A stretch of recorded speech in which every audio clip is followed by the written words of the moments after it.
नमस्कार विद्यार्थी मित्रांनो आपलं सर्वांचं या ठिकाणी स्वागत। मी STI रोहिदास चोंदे पाटील। आपण कंबाईन पूर्व परीक्षा जी 11 एप्रिल 2021 रोजी होणार आहे तिच्यासाठीची फुल टेस्ट या ठिकाणी डेव्हलप केलेली आहे। त्यातील भाग 1 पॉलिटीचे प्रश्न, भाग 2 इकॉनॉमिकचे प्रश्न आणि आज भाग 3 मध्ये आपण हिस्ट्रीचे प्रश्न बघणार आहोत। आणि आजचा भाग मला वाटतं फार महत्त्वाचा आहे, कारण की राज्यसेवा पूर्व जर तुम्ही दिली असेल किंवा आयोगाचा बदललेला थोडासा कल जर तुम्ही या ठिकाणी बघितला तर तुमच्या लक्षात येईल की MPSC मध्ये सगळ्यात फसवणारा, डोक्याला ताण देणारा विषय म्हणून आपण हिस्ट्रीकडे बघत असतो। आणि आजचे प्रश्न जे आहेत त्या दृष्टिकोनातून या ठिकाणी मी डेव्हलप केलेले आहे। बदललेला जो अँगल आहे MPSCचा तो तुम्हाला नक्कीच या प्रश्नांमध्ये दिसेल। बघा 29 नंबरचा प्रश्न या ठिकाणी आहे की कायमधारा पद्धतीत पद्धतीबाबत खालीलपैकी कोणता पर्याय चुकीचा आहे। मित्रांनो, कंबाईनचे जुने प्रश्न तुम्ही काढून बघितले तर तुमच्या लक्षात येईल की सुधारणा पद्धती ज्या आहे त्या विचारल्या गेले। जमिनीवर जे टॅक्सेशन लावले जायचं ब्रिटिश काळामध्ये त्यावरील पद्धती विचारल्या गेल्या आणि त्यामधील कायमधारा पद्धती तिचे विविध अँगल आम्हाला माहीत असले पाहिजे। पहिला ऑप्शन होता लॉर्ड कॉर्नवॉलिसने सुरू केलेली ही पद्धत 1793 ते 1859 पर्यंत चालू होती। दुसरा ऑप्शन होता बिहार व बंगाल प्रांतात ही पद्धत लागू करण्यात आली। प्रांत कोणकोणते, कधीपासून कधीपर्यंत, कोणकोणत्या प्रांतामध्ये। यात ईस्ट इंडिया कंपनीने कमाल शेतसारा निश्चित करून जमीनदारांना जमिनीची तात्पुरती मालकी दिली। जमीनदारांना दिली का मालकी? ती तात्पुरत्या स्वरूपात दिली की कायमस्वरूपी दिली आहे? ती गावकऱ्यांना दिली आहे का? ती सावकारांना दिली आहे की ती शेतकऱ्यांना दिली डायरेक्ट? ते तुम्हाला माहीत असलं पाहिजे। अशा 3 महत्त्वाच्या पद्धती आहेत, त्याच्यावर आपण लेक्चरही घेतले ऑलरेडी आणि ते तुम्हाला वाचावं लागणार आहे। या पद्धतीत प्रत्यक्ष शेती करणाऱ्या कुळांना कोणतेही संरक्षण मात्र नव्हते। 4 ऑप्शन तुमच्या समोर आहे आणि तुम्हाला फायनल उत्तरापर्यंत या ठिकाणी जायचं आहे। 29 नंबरचा प्रश्न आहे मित्रांनो, चुकीचं उत्तर ओळखायचं आहे। आता कधी लागू झाली, कोणी लागू केली? कॉर्नवॉलिस। बरोबर आहे का? यस, बरोबर आहे।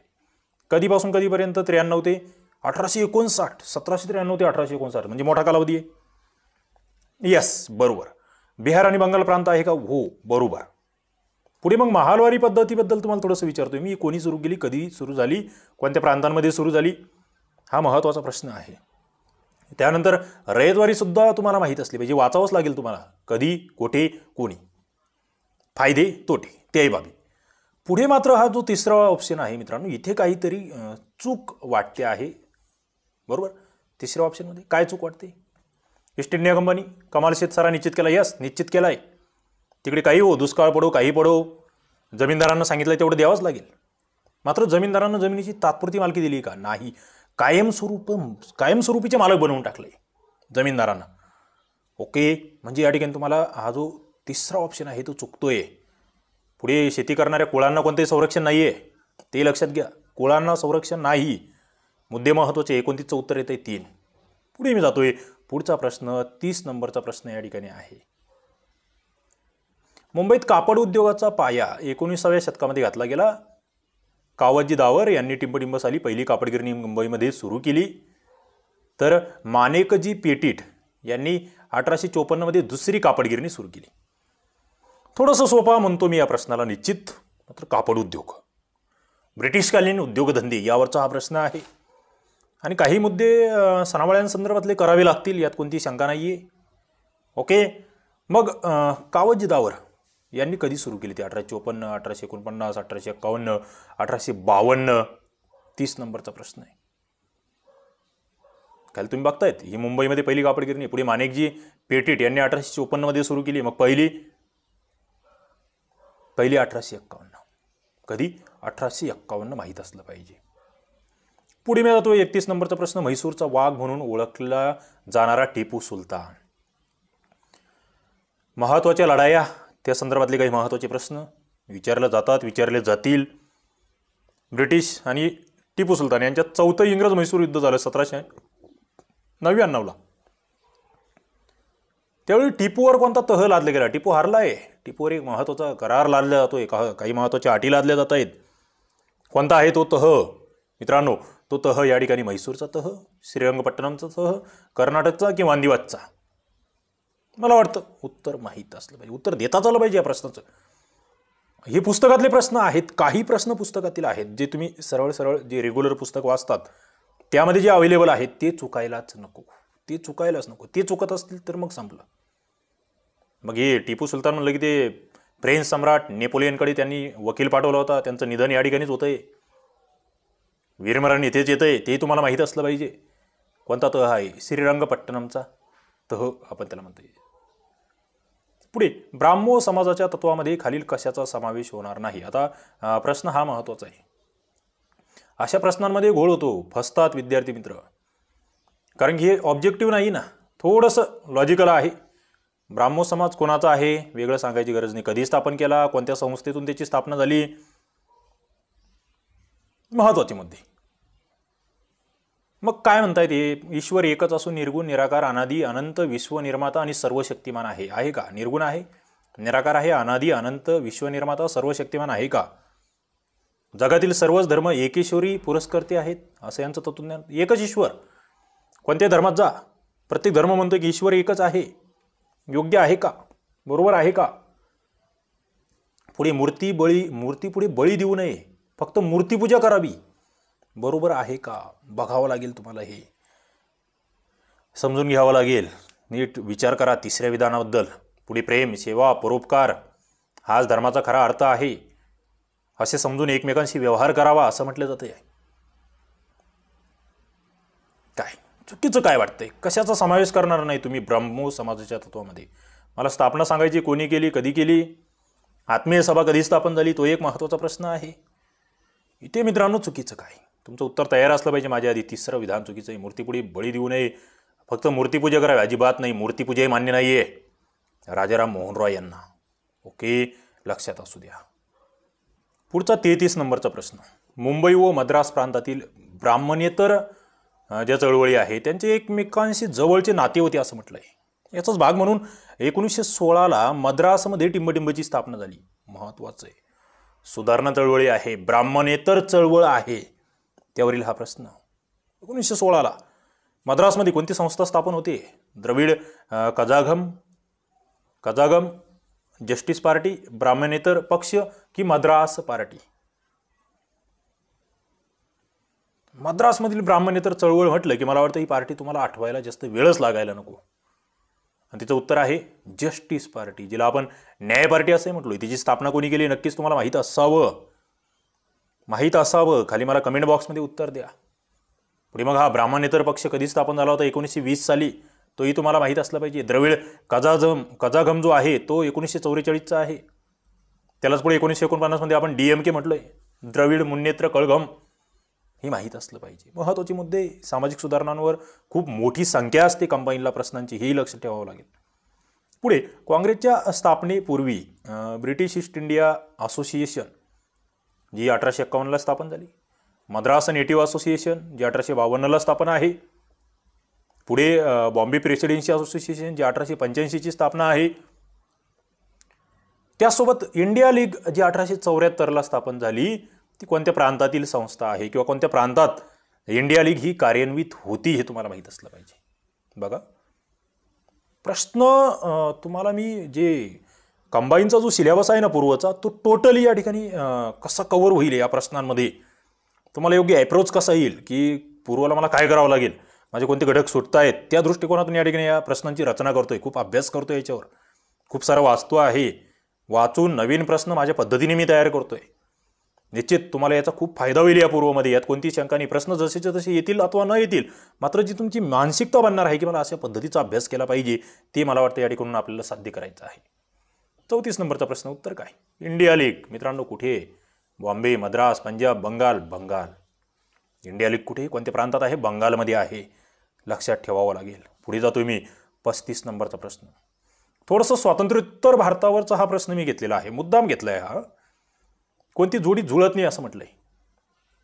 पंडित नेहरू अलिप्ततावादी धोरण, लाल बहादूर शास्त्री ताशकंद करार, इंदिरा गांधी नेहरू रोजगार योजना, वल्लभभाई पटेल संस्थानांचे विलिनीकरण. वाचलेलं असलं पाहिजे. नेहरू अलिप्ततावादी धोरण कधीच आहे? अलिप्ततावादी धोरण याच्यामध्ये पंडित नेहरूंसोबत आणखी कोण होतं? यातली तत्वे कोणती माहीत असली पाहिजे. लाल बहादूर शास्त्री ताशकंद करार कधी झाला, कोठे झाला, कशासाठी झाला? मात्र नेहरू रोजगार योजना जी आहे ती इंदिरा गांधींच्या काळातील आहे का, हा प्रश्न आहे, महत्त्वाचा प्रश्न आहे. आणि उत्तर हे चुकतंय. उत्तर चुकतंय. 35 नंबरचा प्रश्न जर बघितलं तर उत्तर राजीव गांधींच्या काळामध्ये ही योजना आहे. नेहरू रोजगार, जी शहरी भाग, जवाहर रोजगार मग ग्रामीण भागासाठी, त्या गोष्टी तुम्हाला माहीत असल्या पाहिजे. पुढे वल्लभभाई पटेल संस्थानांचे विलिनीकरण, किती संस्थान होते, किती आपल्याकडे येण्यासाठी तयार होते, किती तयार नव्हते, कोणत्या संस्थानांसाठी आपल्याला विशेष प्रयत्न करावे लागले, महत्त्वाचे मुद्दे तुम्हाला माहीत असले पाहिजे वल्लभभाई पटेल यांच्या संदर्भात. पुढे मी जातोय 36 नंबरचा प्रश्न.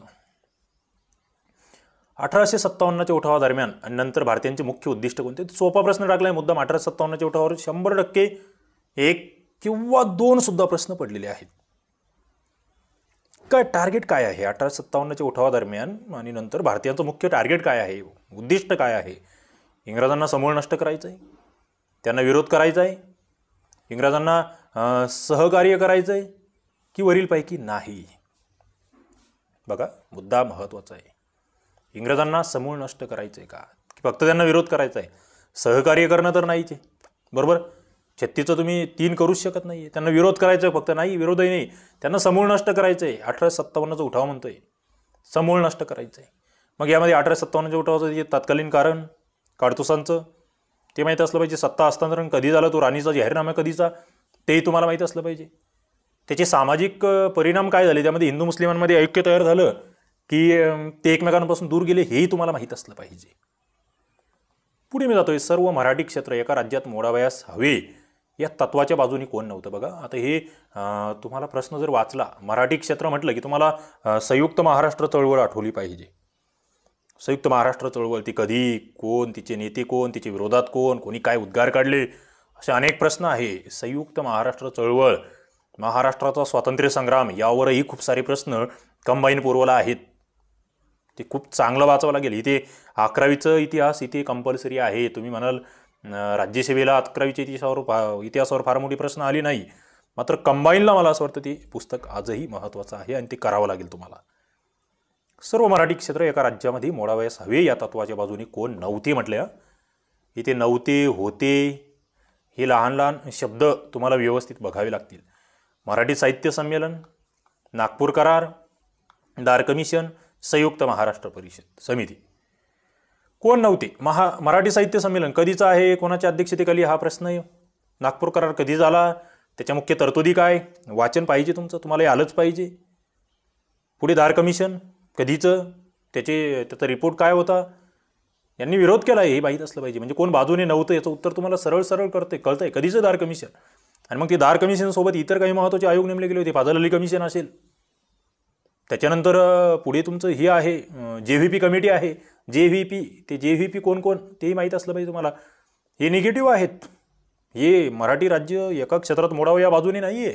दार commission, Fazal Ali commission, JVP committee, तेही तुम्हाला माहीत असलं पाहिजे. संयुक्त महाराष्ट्र समिती आहे, ती कोणाच्या अध्यक्षतेखाली, काय, त्या बाबी वाचाव्या लागतील, ते तुम्हाला माहीत असलं पाहिजे. पुढे थोडंसं अवघड प्रश्नाकडे मी घेऊन जातोय तुम्हाला, म्हणजे प्रश्न कसा डेव्हलप होऊ शकतो अशा पद्धतीचे प्रश्न सुद्धा तुम्हाला कंबाईनला येणार आहेत, ते दाखवण्याचा हा प्रयत्न मुद्दाम काढलेला आहे. हा प्रश्न, सायमन कमिशनची नियुक्ती सरकारने का केली. बघा प्रश्न मुद्दाम आहे आणि सायमन कमिशनवर सातत्याने प्रश्न आलेले आपण बघतोय, ते तुम्हाला व्यवस्थित वाचून जावं लागेल. पहिला ऑप्शन होता 1919च्या कायद्याची अंमलबजावणी किती प्रमाणात झाली हे पाहण्यासाठी दर 10 वर्षांनी कमिशन नेमावं अशी तरतूद होती. दुसरं, सत्ताधारी हुजूर पक्ष यांचा भारतविरोधी धोरणाचा परिणाम म्हणून सायमन कमिशन 2 वर्ष आधीच नेमले गेले. हुजूर पक्ष जो आहे त्याला भारताविरोधी धोरण राबवायचे होते, त्यांची सत्तानंतर जाऊ शकते असं त्यांना वाटत होतं. पुढे प्रांतातील द्विदल शासन पद्धती जी आहे त्याचा प्रयोग, त्याचे यश अपयश, यातून जबाबदार राज्य पद्धती तत्व किती इष्ट आहे याचा अभ्यास करण्यासाठी ही समिती नेमण्यात आली, द्विदल शासन पद्धती. आणि त्यानंतर भारतीय लोक राज्यकारभारास पात्र आहेत की नाही याचा निर्णय घेणे हा सुद्धा याच्या मागे हेतू होता. महत्त्वाचा मुद्दा आहे. व्यवस्थित तुम्हाला ऑप्शन्स वाचावे लागतील, उत्तरापर्यंत पोहोचावं लागेल. ज्या ठिकाणी जर तुम्ही बघितलं तर खाली ऑप्शन होते अबक, बड, वरील सर्व योग्य, सर्व अयोग्य. मित्रांनो इथे जर बघितलं तुम्ही वरील सर्वच योग्य आहे. व्यवस्थित सगळं, म्हणजे भारतीय लोक राज्यकारभाराला योग्य आहेत का तेही बघायचं आहे. द्विदल शासन पद्धती सक्सेस झाली का तेही बघायचं आहे. हे जे मी बोलतोय, जे तुमच्याशी डिस्कस करतोय ना, ही तुम्हाला लक्षात ठेवावं लागेल आणि याचा फार फायदा होतो हे लक्षात घ्या. हुजूर पक्षाचं धोरणही तुम्हाला माहीत असलं पाहिजे. दर 10 वर्षे नेमायची हे सुद्धा तुम्हाला माहीत असलं पाहिजे. महत्त्वाचे मुद्दे आहेत. ओके, आणि हे आम्हाला लक्षात घ्यावे लागतील. पुढचा प्रश्न आहे 39 नंबरचा. बॉम्बे मिल हँड असोसिएशन ही देशातील पहिली कामगार संघटना नारायण लोखंडे यांनी 1884ला मुंबईत स्थापन केली. त्यांनी मुंबईच्या टिंबटिंब भागामध्ये कामगारांची ऐतिहासिक सभा घेतली. कोणता भाग, कुठे घेतली होती सभा? नाम लोखंडे यांनी. 39 नंबरचा प्रश्न आहे. ती सभा भायखळ्याला झाली, माझगावला झाली, परळला झाली की गिरगावला झाली? महत्त्वाचा मुद्दा आहे. उत्तर त्याचं आहे परळ. गाजलेली सभा आहे, माहीत असली पाहिजे.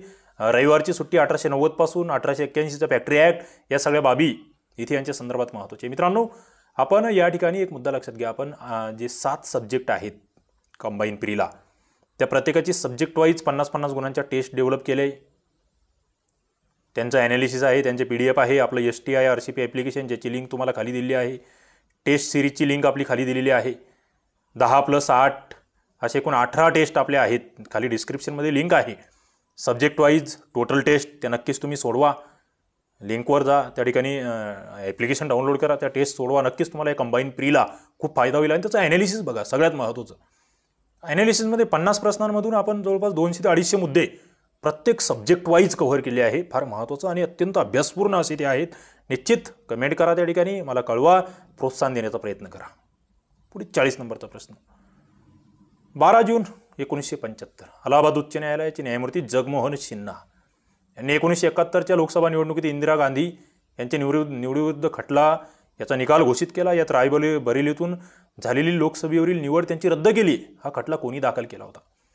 प्रश्न फार मोठा आहे. असे प्रश्न विचारले जातात, म्हणजे दिसायला मोठे आणि उत्तर फार छोटं असतं त्याचं. ऑप्शन होते खाली जयप्रकाश नारायण, राजनारायण, मोरारजी देसाई, जगन्नाथ मिश्र. आणि मला वाटतं हे उत्तर चुकणार नाही बहुधा. अभ्यास ज्यांचा आहे व्यवस्थित, ठीकठाक, खूप जास्तची गरज नाही आहे, ठीक व्यवस्थित अभ्यास. 12 जून फार महत्त्वाचा दिनांक आहे. इंदिरा गांधींसाठी फार महत्त्वाचे धक्कादायक निर्णय त्या दिवशी त्यांच्या बाबतीत घडले होते.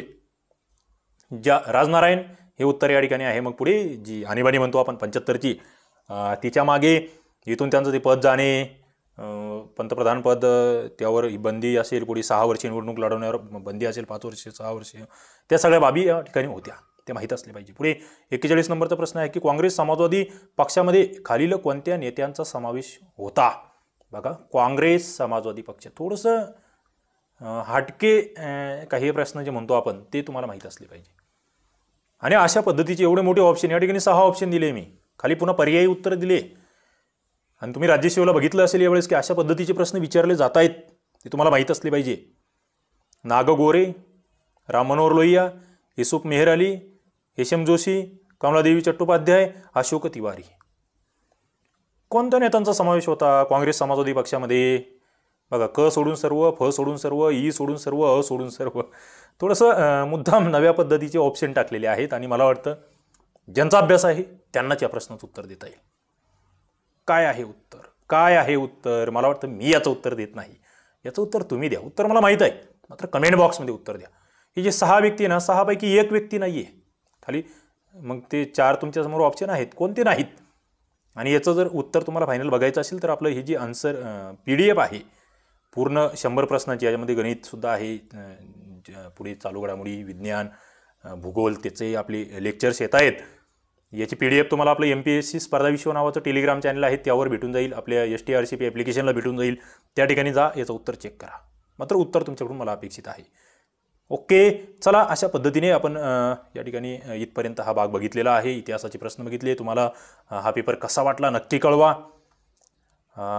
आणखी पुढे काही सुधारणा असतील त्यासुद्धा सुचवा. तुमच्यासाठी मी नक्कीच मेहनत घेतोय, दररोज लिखाण करतोय, अभ्यास करतोय आणि जास्तीत जास्त सराव तुमचा कसा होईल तशा प्रश्नांचं डेव्हलप या ठिकाणी करतोय.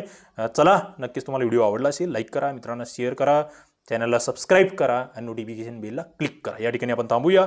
धन्यवाद.